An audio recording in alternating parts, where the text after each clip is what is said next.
children, moving ahead with the chapter of physical features of India, we'll see the formation of Himalayas. Earlier we learned about the formation of our Indian landmass. Now we will learn how the Himalaya mountains were formed. Children, as I've already mentioned in my previous video, that when about 1000 years ago there was only one single mass of land called Pangaea and one single ocean called Panthalassa. Okay, so children, we call the northern part of that mass Pangaea as Laurasia and southern part as Gondwana. Okay, Laurasia was also called as Angara. Okay, now due to the plate tectonic theory, as I told you, because of the conventional current and this land mass is floating on the mantle, which is semi-liquid in state, and due to the conventional currents these land masses move, and due to the conventional forces currents that are there, this land mass broke up into two parts. Okay, so we can see, and further breaking down, we can see this Gondwana land broke up into continents which are formed today as South America, Africa, Antarctica went down, India, Australia, and even the northern part broke up into two. It was North America and Eurasia, Europe and Asia. Okay, and then we see that India is moving forward and colliding with the Eurasian plate. Okay, and in between, when this split is there, this depression has been given as a sea. This is called as the Tethys Sea.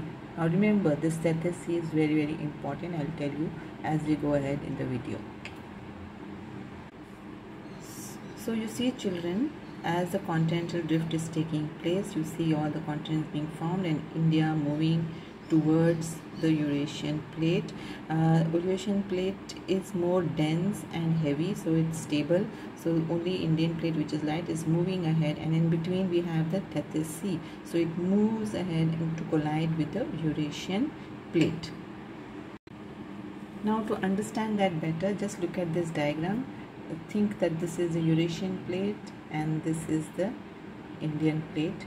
Okay, Australian plate, which is moving ahead, and in between there's a sea. I told you this is the Tethys Sea. So it's like this.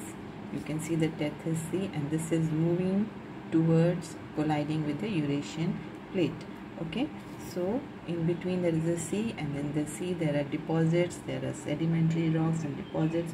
So as both the plates converge, what kind of movement is taking place now? Convergent movements. Both are coming closer to each other.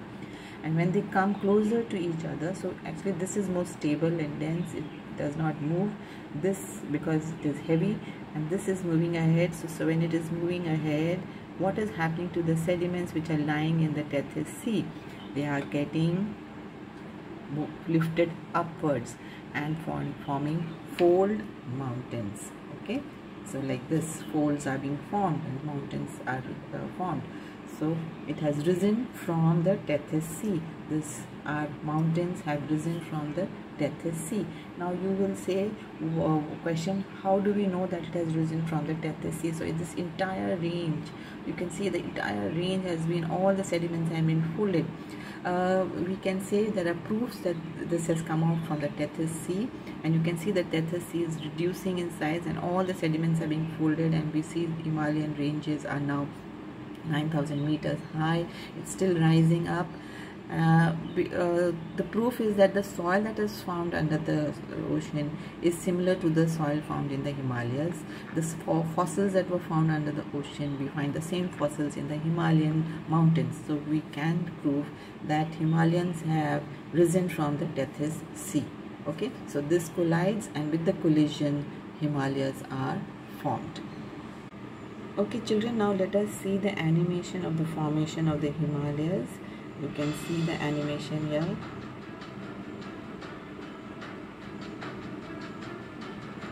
See this Gondwana land breaking up into pieces. You can see the Indo-Australian plate moving ahead, going to collide with the Eurasian plate, and you can see the Tethys Sea here, which has sediments. It's getting pushed up to form fold mountains. called Himalayas. See, now it's colliding and leading to the formation of Himalayas. Okay, so this is how our Himalayas were formed. The loftiest mountains of the world. Children, moving ahead, we will now learn the formation of the northern plains. Okay, now before we learn the northern plains, you must know about anticline and syncline. So you see, since the sediments were got pushed up from the sea, the mountains were created. So the mountains created. But at the foothills of the Himalayas, what is created? A depression was created, which is called as the syncline. Okay, so remember anticline and syncline. Anticline is the mountain range and then again deposit. So you will wonder, again then we'll have an anticline. Yes, we have anticline, which we have as a Deccan Plateau, a raised one. So in between the Himalayas and the Peninsular Plateau, there was a depression created. Okay, so moving ahead, you can see here, this is how the mountains were formed, and at the foothills of the mountain, a depression, a large basin, a depression was created, which was called as this entire thing was the depression. So you can see here how it is created. See, you can see when the plates collided, Indian plate and the Eurasian plate collided, we had the formation of the mountains. Okay, you can see the formation of the Himalayan mountains, and down at the foothills of the mountain, what is created? A depression is created, a large basin is created. And then with over the years, what happened? The rivers which are coming from the mountains, from the Himalayas, they were bringing in pebbles, sand, clay, all, and they started depositing in this depression, and over the years this depression got filled in to form a plain land, which is our northern plains. Now, which were the rivers? So you can see the rivers here. They are the Indus River, the Ganga River and the Brahmaputra. All were bringing sand and silt, and the entire depression that was created at the foothills of the Himalayas, which created our northern plain. Okay, so this is how a northern plain was created. So children, now let us revise the formation of the Himalayas and the northern plains. 1,000 million years ago, there was a single mass of land called Pangaea and a single water body called Panthalassa. And the land got further divided into two parts called Gondwana or Angara. It is also called as Laurasia by the Tethys Sea.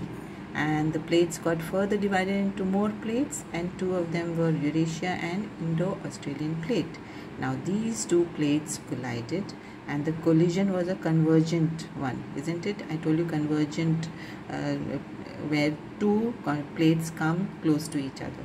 So when they collided due to the convergent movement of the plates, the sediments that were lying on the Tethys Sea got uplifted. Yes, all the sediments or the sedimentary rocks that were lying in the Tethys Sea, you see this huge range, and the Tethys Sea were getting narrower and narrower.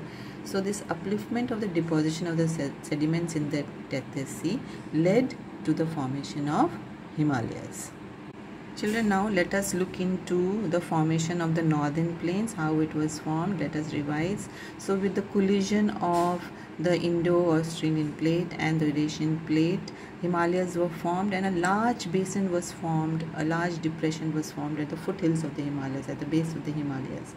And in due course of time, this depression got filled by the sediments which were brought down by the rivers which are coming from the Himalayas. We see Indus, Ganga and Brahmaputra. They were bringing in sediments, pebbles, sand, all that, and finally over a period of time it filled up the entire depression. So the area between the Himalayas in the north and the peninsula in the south got filled with the alluvial deposit, and this is how the northern plains were formed. So you can see here we have the Peninsular Plateau and here the mountain range. So all that depression got filled up, led to the formation of the northern plains of India.